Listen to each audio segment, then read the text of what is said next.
জয় শ্রীকৃষ্ণ, রাধে রাধে। নমস্কার বন্ধুরা, সনাতনী পম্পা ইউটিউব চ্যানেলে আপনাদেরকে জানাই স্বাগত। আমি আশা করি আপনারা সকলে ঈশ্বর বা ভগবানের কৃপায় ভালো আছেন, সুস্থ আছেন।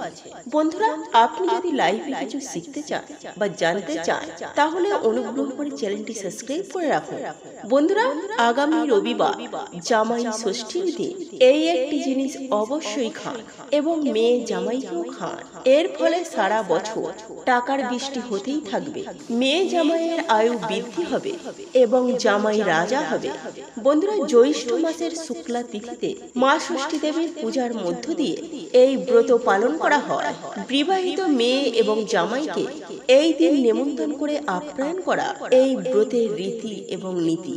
আদরের কন্যার সুখী ও দাম্পত্য জীবন কামনার উদ্দেশ্যে পালন করা হয় এই পবিত্র জামাই ষষ্ঠী। মহিলারা তাদের জামাইয়ের কপালে মা ষষ্ঠীর ফোঁটা এবং হাতে হলুদ মাখানো বা হলুদ রঙের সুতো বেঁধে মেয়ে জামাইয়ের কল্যাণ কামনা করে। এই ব্রত পালনের মধ্য দিয়ে হিন্দু সংস্কার এবং সামাজিকতা উভয়ই পালন করা হয়। এই দিন যেমন মা ষষ্ঠীর পূজা দিয়ে সন্তানের সুখ কামনা করে, অন্যদিকে জামাইকে আদর আপ্যায়ন এবং উপহারের মাধ্যমে মেয়ের শ্বশুর বাড়িতে তার গুরুত্ব বৃদ্ধি করা হয় এবং জামাইয়ের হাতে হলুদ সুতো বেঁধে জামাইয়ের ধন, ঐশ্বর্য, মান, যশ বৃদ্ধি কামনা করা হয়। তাই মেয়ে জামাইয়ের জীবনে সুখ শান্তিতে ভরিয়ে তুলতে আমাদের কি কি করণীয়, তাই এই প্রসঙ্গে বিস্তারিত জানার আগে আপনাদেরকে বলে রাখি, আপনি যদি আমাদের চ্যানেলে নতুন হয়ে থাকে তাহলে চ্যানেলটি অবশ্যই সাবস্ক্রাইব করুন এবং পাশে থাকা নোটিফিকেশন বেল আইকনটি ক্লিক করুন। কারণ আমি বিভিন্ন প্রকার তন্ত্র, মন্ত্র, বশীকরণ, টোটকা, বাস্তুটি, জ্যোতিষ শাস্ত্র, পুজো, আরাধনা এবং ব্ল্যাক ম্যাজিক করা নিয়ে নিত্য নতুন ভিডিও আপলোড করে থাকি, যা প্রয়োগ করার মাধ্যমে আপনার জীবনে থাকা সকল প্রকার সমস্যা সমাধান করতে পারবেন। চলুন এইবার মূল আলোচনায় প্রবেশ করা যাক।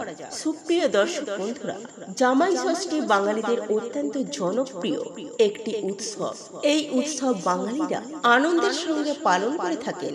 এই দিন নানা নিয়ম ও অর্চনা করে জামাই ষষ্ঠীর ব্রত পালন করা হয়। জামাই ষষ্ঠীর দিন এমন কিছু নিয়ম রয়েছে যা পালন করতে পারলে মেয়ে এবং জামাই দুজনেরই জীবন খুব সুখী হয়। তাই মেয়েকে সারা জীবন সুখ ও আনন্দে ভরিয়ে রাখতে এই দিন করুন এই বিশেষ উপায়টি, এই বিশেষ উপায়। তবে বন্ধুরা, তার আগে আমরা জেনে নেব এই জামাই ষষ্ঠীর সঠিক সময় ও নীলখণ্ড। বন্ধুরা, এই বছর অর্থাৎ 2025 সালে এই জামাই ষষ্ঠীর দিন পড়েছে আগামী 1 জুন, 17 জ্যৈষ্ঠ রবিবার। এই দিনে পালিত হবে জামাই ষষ্ঠী।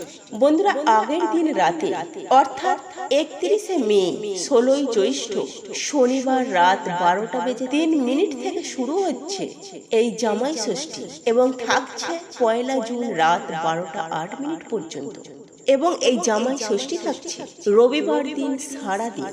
সুতরাং সমগ্র রবিবার দিনটি জুড়ে জামাই ষষ্ঠীর অনুষ্ঠান পালন করা যাবে।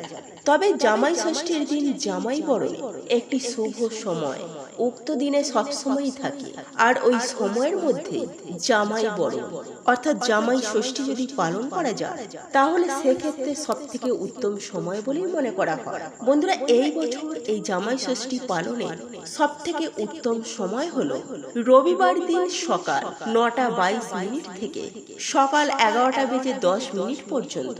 বন্ধুরা, যদি আপনাদের পক্ষে সম্ভব হয় তাহলে এই বছর উক্ত সময়ের মধ্যে জামাই ষষ্ঠীর জামাই বরণের পর্বটি সম্পূর্ণ করুন। যাই হোক বন্ধুরা, এইবার আমরা জেনে নেব মেয়ে জামাইকে সারা জীবন সুখ ও আনন্দে ভরিয়ে রাখতে এই দিন আমাদের কি কি নিয়ম পালন করা উচিত।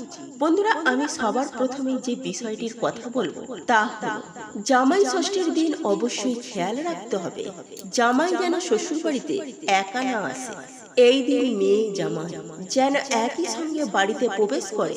দ্বিতীয়ত, জামাই ষষ্ঠীর আগের দিন ঘরের ঈশান কোণে একটি তামার ঘটিতে জল রেখে তাতে একটি তুলসী পাতা দিয়ে রাখো। পরের দিন অর্থাৎ জামাই ষষ্ঠীর সঙ্গে যখন জামাই বাড়িতে আসবেন তখন ঈশান কোণে রাখা সেই ঘটির জল মেয়ে জামাইয়ের ওপর ছিটিয়ে দিন। এই প্রক্রিয়াটি গঙ্গা জল দিয়ে করলে খুবই শুভ ফল পাওয়া যায়। এরপর তৃতীয় যে বিষয়টির কথা বলবো তা হলো এই জামাই ষষ্ঠীর দিন একটি সাদা রঙের সুতো 5টি বা 7টি পাক করে নিয়ে তাতে হলুদ মাখিয়ে মা ষষ্ঠীর কাছে পুজো করিয়ে জামাইয়ের হাতে বেঁধে দিন। এরপর চতুর্থ যে বিষয়ের কথাটি বলবো তা হলো এই জামাই ষষ্ঠীর দিন আপনার ঠাকুর ঘরে ঠাকুরের কাছ থেকে সিঁদুর নিয়ে মেয়ে এবং জামাইকে একটি করে তিলক লাগান। এর ফলে মেয়ে জামাই অত্যন্ত সুখে ও শান্তিতে থাকতে পারবে। এরপর পঞ্চম যে বিষয়টির কথা বলবো তা হলো এই জামাই ষষ্ঠীর দিন যখন জামাইকে বরণ করা হয় এবং মিষ্টি খাওয়ানো হয় তখন সাধারণ জল না দিয়ে তখন গ্লাসে ডাবের জল দিন। তবে বন্ধুরা এখানে একটি বিষয় খেয়াল রাখতে হবে যে গ্লাসটি যেন তামা বা পেতলের হয়। এর ফলে মা লক্ষ্মী সন্তুষ্ট থাকার সঙ্গে সঙ্গে জামাইয়ের জীবনে ভরে উঠবে পজিটিভ এনার্জিতে এবং মেয়ে জামাই সুখ শান্তি সমৃদ্ধময় এবং আনন্দময় জীবন যাপন করতে পারবেন। এরপর ষষ্ঠম যে বিষয়টির কথা বলবো তা হলো এই জামাই ষষ্ঠীর দিন জামাইকে উপহার দেওয়ার ক্ষেত্রেও আপনাদেরকে খেয়াল রাখতে হবে এই দিন জামাইকে কোনো হলুদ রঙের কোনো জিনিস উপহার দিন। এর ফলে মেয়ে জামাইয়ের কিছুটা হলেও রাউর দশা কেটে যাবে। এবং সর্বশেষ আমি যে বিষয়টির কথা বলবো সেটি অত্যন্তই গুরুত্বপূর্ণ এবং খুবই কার্যকরী একটি উপায়, আর তা হলো এই পবিত্র জামাই ষষ্ঠীর দিন জামাইকে বরণ করার নিয়ম শেষ হওয়ার পর জামাইয়ের হাতে দিন একটি নীল অপরাজিতা ফুল। এর ফলে মেয়ে জামাইয়ের জীবন সুখ শান্তি সমৃদ্ধিতে ভরপুর থাকবে। বন্ধুরা যেহেতু এবছর 2025 সালে জামাই ষষ্ঠী পড়েছে রবিবার দিন, সেক্ষেত্রে আপনারা জামাইয়ের পাতে যাই খাবার রাখুন না কেন সেই সঙ্গে এই একটি খাবার অতি অবশ্যই রাখবেন, আর তা হলো মিষ্টি বা মিষ্টি জাতীয় খাবার খাওয়া একদম মাস্ট।